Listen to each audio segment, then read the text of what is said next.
Улсын ерхий прокурорын газрын олон нийтэд харилцах албанаас Про подкастыг цувралаар хүргэж байна. Подкастаараа дамжуулан хууль эрх зүйн мэдээллийг хүргэдэг үлээ. Энэ удаагийн зочин Өмнө Говь аймгийн Хамбогд сум дахь Сум дундын прокурорын газрын хяналтын прокурор Төгс Баяр оролцож байна. Бидний ярилцах сэдэв гэмт хэрэг зөрчлөөс урьдчилан сэргийлэх талаар, хуулийн этгээдийн үүрэг оролцооны талаар ярилцах болно.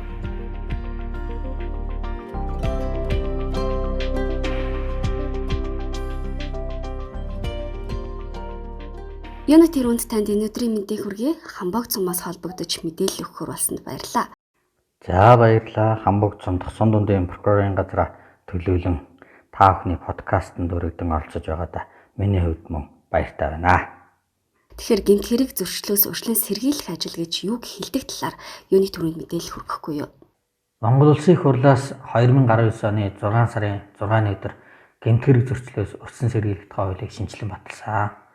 Энэ хуулийн 3 дугаар зүйлийн 3-1 хэсэгт гэмт хэрэг зөрчлөөс урьдчилан сэргийлэх ажил нь гэмт хэрэг зөрчлийн тухай мэдээллийг судалсны үндсэн дээр гэмт хэрэг зөрчил үйлдэхэд нөлөөлж байгаа шалтгаан, нөхцөл, хүчин зүйлсийг нь тогтоож түүнийг арилгахад чиглэсэн эдийн засаг, нийгэм, эрх зүйн болон зохион байгуулалтын бусад арга хэмжээний нийлбэр цогцмоон гэж тодорхойлсон байдаг.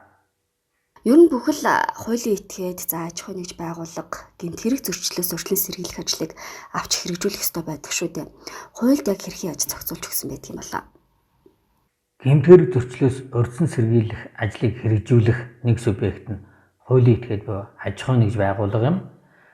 Гэмт хэрэг зөрчлөөс урьдчилан сэргийлэх тухай хуулийн 13 дугаар зүйлийн 13.1-ийн 3-т хууль тогтоомжид заасан эрх хэмжээний хүрээнд өөрийн санаа ажиллагаар төрийн болон нутгийн захиргааны байгууллагатай хамтран гэмт хэрэг зөрчлөөс урьдчилан сэргийлэх ажлыг зохион байгуулж байгаа эсвэл тухайн ажилд оролцож байгаа хуулийн этгээд холбоод тодорхой төрлийн гэмт хэрэг зөрчлөөс урьдчилан сэргийлэх зорилго бүхий иргэдийн зөвлөл гэж заасан байна. За үүгээр бол гэмт хэрэг зөрчлөөс урьдчилан сэргийлэх тухай хуулийг хэрэгжүүлэгч субъект нь зайлшгүй хуулийн этгээд мөн болох нь тодорхойлогдож байна. Тэгэхээр аж ахуй нэгж байгууллагууд гэмт хэрэг зөрчлөөс урьдчилан сэргийлэх талаар үүрэг хүлээдэг бах. Яг ямар үүргүүдийг хүлээдэг талаар та мэдээлэл хүргэхгүй юу?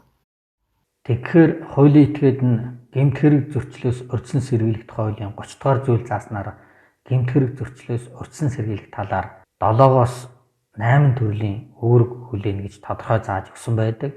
За үүнд бол байгууллагынхаа дотоодод болон үйл ажиллагаа явуулж байгаа хүрээнд мөн үйл ажиллагаа явуулж байгаа байршил, түүний ойр орчимд гэмт хэрэг зөрчил гарч байгаа шалтгаан нөхцөлийг нь илрүүлэх, арилгах, тодорхой хэмжээ авах, мөн гэмт хэрэг зөрчлөөс урьдчилан сэргийлэх зорилгоор холбогдох хууль тогтоомжийг ажилтнуудаа мэдээлэх, сурталчлах, гэмт хэрэг зөрчлөөс урьдчилан сэргийлэх зорилго бүхий хөтөлбөр төлөвлөгөө, арга хэмжээ, үйл ажиллагааг хэрэгжүүлэхэд дэмжлэг үзүүлэх, барилга байгууламжийн гадна орчны аюулгүй байдлыг хангах зорилгоор ашиглаж байгаа дүрс бичлэгийн техник, хэрэгслийг цагдаагийн байгууллагын мэдээллийн нэгдсэн сүлжээнд үн төлбөргөө холбох, шаардлагатай техникийн нөхцөл боломжийг бүрдүүлэх, гэмт хэрэг зөрчлийн шалтгаан нөхцөлийг арилгах, гэмт хэрэг зөрчил үйлдэхээс урьдчилан сэргийлэх талаар мэдээлэл зөвлөмж шаардлага хүлээн авсан хуулийн этгээд түүний дагуу тодорхой арга хэмжээг авч хариу хугацаанд нь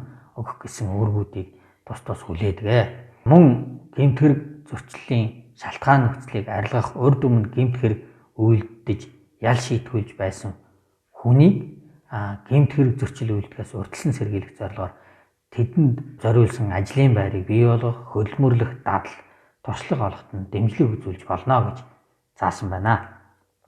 Их олон үүрэг хүлээдэг юм байна шүү дээ. Тэгэхээр нөгөө талдаа аж ахуй нэгж байгууллагын удирдлагууд за гэмт хэрэг зөрчил гаргах нөхцөлийг бүрдүүлсэн, дээр нь зөрчлийг арилгах арга хэмжээг аваа гэд мэдээлэл энэ төр өгсөн байхад ч аваагүй тохиолдолд эрүүгийн хариуцлага хүлээх нэг нөхцөл болно гэж ойлгож болох уу? Аж ахуй нэгжийн удирдлага гэмт хэрэг зөрчил гарах нөхцөлийг бүрдүүлсэн, зөрчлийг арилгах арга хэмжээ аваагүй тохиолдолд тухайн гэмт хэрэг зөрчил гарахад нөлөөлсөн шалтгаан нөхцөлийг арилгах үүрэг хүлээн хэрв эрхгүй албан тушаалтан мөрдөгч прокурорын мэдээлэлд заасан гэмт хэрэг зөрчил гарахад нөлөөлсөн шалтгаан нөхцөлийг арилгах арга хэмжээг аваагүй мэдээлэл заасан хугацаанд хариуг ирүүлээгүй бол зөрчлийн тухай хууль заасны дагуу торгуулийн арга хэмжээ авдаг.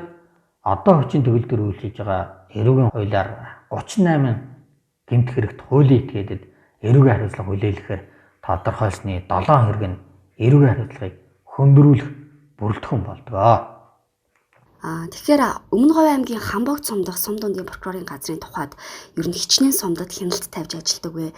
Гэмт хэрэг зөрчлөөс урьдчилан сэргийлэх чиглэлээр харьяаллын дагуу сумдын аж ахуйн нэгж байгууллагад ер нь хэрхэн хяналт тавьж ажиллаж байгаа вэ? Өмнө Говь аймгийн Хамбогд сумдах сум дундын прокурорын газар нь Тус аймгийн Баян Овоо, Цогт Цэцээ, Манлай, Хамбогд гэсэн 4 суманд гарсан гэмт хэрэг зөрчлийн шинжтэй гомдол мэдээлэл болон эрүүгийн хэрэг зөрчил шалган шийдвэрлэх ажиллагаа ял нийлүүлэх ажиллагаанд хяналт тавин ажилладаг. Эдгээр сумдуудад Эрдэнэс 5 толгой, 5 толгой компани, Оюу толгой, Energy Resource гэх мэт уул уурхайн томоохон компаниудаас гадна тэдгээрийг дагсан туслан гүйцэтгэгч компаниуд, автозам ашиглалтын гашуун сухат автозам, нүүрс тээвэрлэлийн 246 компани ажилладаг. Дээр нь нүүрс ачиж буулгах талбай, ажилчдын амрах байр буюу кемпүүд, тээврийн хэрэгслийн зогсоолууд, цагаан хадах суурьшлийн бүс, гашуун сухат хөлийн бомб зэрэг байгууллага аж ахуйн нэгжүүд үйл ажиллагаа явуулдаг. За эдгээр харьяа нутаг дэвсгэрийн хэмжээнд гарсан бүх хэрэг зөрчлүүдэд хяналт тавин ажилладаг. Аж ахуйн нэгж байгууллагууд өөрсдөөсөө шалтгааллах тухайлбал юу бэлдсэн байх ёстой байдаг вэ? Гэмт хэрэгээс урьдчилан сэргийлэхийн тулд өөрсдөө тухайлбал ямар арга хэмжээ авсан байх ёстой гэдэг юм бол? Хуулийн этгээд нь гэмт хэрэг зөрчлөөс урьдчилан сэргийлэх тухай хуулийн 30 дугаар зүйл заасан үүргээ биелүүлж ажиллахын тулд байгууллагынхаа үйл ажиллагаа явуулж байгаа хүрээнд гарч буй гэмт хэрэг зөрчлийн шалтгаан нөхцөлийг илрүүлэх, арилгах талаар тодорхой арга хэмжээ авах, мөн байгууллагынхаа байрлаж үйл ажиллагаа явуулж буй орон нутгийн цагдаагийн болон хуулийн байгууллагатай хамтран гэмт хэрэг зөрчлөөс урьдчилан сэргийлэх чиглэлээр хамтран ажиллах төлөвлөгөө гаргах, энэ чиглэлээр орон нутгийн болон хуулийн байгууллагын үйл ажиллагаанд оролцох, байгууллага камержуулж цагдаагийн байгууллагын нэгдсэн системтэй холбуулах, ажилчдынхаа дунд гэмт хэрэг зөрчил холбогдож болцсошгүй хяналтанд байгаа хүмүүсийн судалгаа гаргах, тэднийг дахин гэмт хэрэг зөрчилд холбогдохгүй байх, нийгэмшигтэн туслах, ажилчдаа яриа таниулах, хууль сурталчлах, нийгэмд эерэг хандлага бий болгох, нийгмийн хариуцлага ухамсарлах хэмжээнд нийгэм тустай үйл ажиллагаа зохион байгуулах гэх мэт ажлуудыг хийх шаардлагатай байдаг. Прокурорууд гэмт хэрэг зөрчил гаргасан шалтгаан нөхцөлийг судалж дахин гаргахгүй байх талаар мэдээлэл бичдэг шүү дээ. Тэгэхээр Хамбогд сумын сум дундын прокурорын газрын хувьд ер нь өнгөрсөн хугацаанд хичнээн мэдээлэл бичсэн бэ? Яг ямар арга хэмжээ авсан байгаа вэ? Гэмт хэрэг зөрчлийг шалгаж хянан шийдвэрлэж буй эрх үе албан тушаалтан мөрдөгч прокуророос гэмт хэрэг зөрчлөлөөс урьдчилан сэргийлэх тухай хууль зааснаар нутгийн захиргааны байгууллага хариуцсан нутаг дэвсгэр чиг үүрэгт хамаарах хуулийн этгээд түүний албан тушаалтанд мэдээлэл бичиж хөрвүүлэн гэмт хэрэг зөрчил гарахад нөлөөсөн шалтгаан нөхцөлийг арилгуулах арга хэмжээ авдаг. Үүний дагуу манай байгууллагаас 2021 оны эхний 4 сарын байдлаар аж ахуйн нэгж байгууллагад гэмтгэрийн шалтгаан нөхцөлийг арилгуулахаар 3, зөрчлийн шалтгаан нөхцөлийг арилгуулахаар 4 нийтдээ 4 мэдээлэл бичсэн байна. За эдгээр мэдээллийг эрүүгийн болон зөрчлийн тухай хуулийн зүйл хэсгээр нь ангилж үзэх юм бол эрүүгийн хуулийн 11 6 дугаар зүйлийн нэгт хэсэг заасан хүний эрүүл мэндэд хөнгөн хохирол санаатай очруулах гэмт хэрэгт 2, мөн хуулийн 27 10 дугаар зүйлийн нэгт хэсэг заасан авто тээврийн хэрэгслийн хөдөлгөөний аюулгүй байдал ашиглалтын журам зөрчих гэмт хэрэг 1, зөрчлийн тухай хуулийн 14 5 дугаар зүйлийн 17 дахь хэсэг заасан автозам, замын байгууламж, тэмдэглэлийг гэмтэх, өөрчлөх, бохирдуулах зөрчилд 1 мэдээлэл тус бичсэн байна. Үүний дагуу манай байгууллагаас бичсэн дээрх мэдээллийн дагуу 4 байгууллагын ажилчин албан хаагч нарт тухайн байгууллага болон цагдаагийн албан хаагч нараар гэмт хэрэг зөрчлөөс урьдчилан сэргийлэх чиглэлээр давхарцсан тоогоор 6 удаагийн сургалт зохион байгуулж, нэг албан тушаалтанд сахилгын арга хэмжээ авахулж, эрүүл шалгалт, үзлэг тогтмол хийх, камерын хяналтын системийг цагдаагийн байгууллагатай холбох зэрэг удирдлага зохион байгуулалтын арга хэмжээ авахулан ажиллаж байна. Гэмтэргээс урьдчилан сэргийлэх арга хэмжээ аваагүй улмаас тухайн аж ахуйн нэгж байгууллагуудад ямар төрлийн гэмтэрэг зөрчил түлхүү гарах тийм нөхцөл боломж бүрдсэн байдгүй. Та жишээн дээр тайлбарлаж ярил. Тухайлбал манай байгууллагын хяналтын харьяа нутаг дэвсгэр дээр үйл ажиллагаа явуулж байгаа нэг банкны үйлчлүүлэгчдийн зааланд гадны хүн орж ирээд банкны ажилтнтай хоёрын харамжгүй хацаас маргалдаж улмаар зодож бие эрхчлөөнд нь халдан эрүүл мэндэд нь хөнгөн хохирол санаа таачруулсан гэмтэрэг үйлдэгдсэн байна. За энэ хэрэгт банк нь харуул хамгаалтын ажилтан ажилуулаагүй, хяналтын камерыг цагдаагийн байгууллагын камерын нэгдсэн хяналтын системд холбоогүй зэргээс гэмтэрэг гарахаас урьдчилан сэргийлж гэмтэрийг талсан цогсоо харах хэмжээ авч чадаагүй. Уг асуудал дээр дүгнэлт хийхэд банк гэдэг их хэмжээний мөнгө төвлөрдөг онцгой байгууллага. Гэтэл харуул хамгаалт хангалтгүй байдлаас гэмтэрэг үйлдэх нөхцөлийг бүрдүүлсэн төдийгүй өөр хүнд төрлийн гэмтэр гарч болцсгүй нөхцөл үүссэн үед яаралт авах арга хэмжээ хот туйлын хангалтгүй байдал харагдаж байгаамаа. Манай байгууллага дээрх гэмтэрийн шалтгаан нөхцөлийг арилгуулах, гэмтгэрээс урьдчилан сэргийлэхээр мэдээлэл бичиж банкыг харуул хамгаалалтаа болгох, камерын хяналтын системийг цагдаагийн байгууллагын нэгдсэн системтэй холбуулах, удирдлага зохион байгуулалтын арга хэмжээ авахулж ажилласан байна. Мөн Хамбогд сумын хайрхан баг цагаан хад суурьшлийн бүсэд үйл ажиллагаа явуулдаг нэгэн компани ажилчдынхаа амрах байр буй кемпэд караокены тоног төхөөрөмжийнхөө өрөө тогтжуулан түүндээ ажилчид нь арх согтууруулах ундааны зүйл хэрэглэн согтууч улмаар хоорондоо маргалдан зоддож нэгнийгээ хутгалж эрүүл мэндэд нь хөнгөн хохирол санаатай очруулсан гэмтэрэг үйлдэгдсэн байна. За энэ хэрэгт компани удирдлагын зүгээс ажилчид болон тэдний амрах байранд тавих хяналт шалгалт муу, амрах байранд согтууруулах ундааны зүйл хэрэглэх, архитан согтуурах, бусдад гэмтэрэг үйлдэх орчныг бий болгосны улмаас гэмтэрэг гарах шалтгаан нөхцөлийг бүрдүүлсэн байна.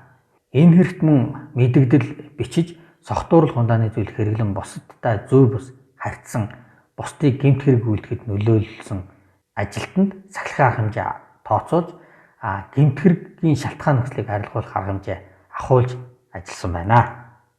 Та подкастын төгсгөлд гэмтэргээс урьдчилан сэргийлэх чиглэлээр иргэн аж ахуйн нэгж байгууллагууд юун дээр анхаарал зохих талаар зөвлөгөө мэдээлэл хүргэхгүй юу? За төгсгөлд нь хэлэхэд нэгдүгürt хууль мэдэхгүй нь эрүүгийн хариуцлагаас чөлөөлөх үндэслэл болохгүй учраас иргэд аж ахуйн нэгж байгууллагууд маань хууль эрх зүйн мэдлэгтэй болох, мэдлэгээ нэмэгдүүлэх, дээшлүүлэхэд маш сайн анхаараарай гэж хэлмээр байна. За хоёрдугаарт нь хүн хуулийг итгэхэд хинэн ч гэсэн хууль шүүхийн өмнө тэгш эрхэдэлж үүрэг хүлээж адилхан хариуцлага хүлээнэ. Тэгэхээр та нийгмийн нэг эдис учир бие зөв авч явж аливаад хүндэтгэлтэй хандаж бусадтай эерэг харилцаа хандлагаар харьцаарай. Гуравдугаарт нь нийгмийн хариуцлага ухамсарлаж бусдад болон байгальдаа ээлтэй зүйл хийж зөвийг түгээн дэлгэрүүлж амьдраарай. Дөрөвдүгээрт нь гэр бүл, эцэг эх, ах эгч, өр хүүхдийнхээ өмнө хүлээх үүрэг хариуцлага авахаач тэднийг хүчрхийлж бус хайрлаж амьдраарай.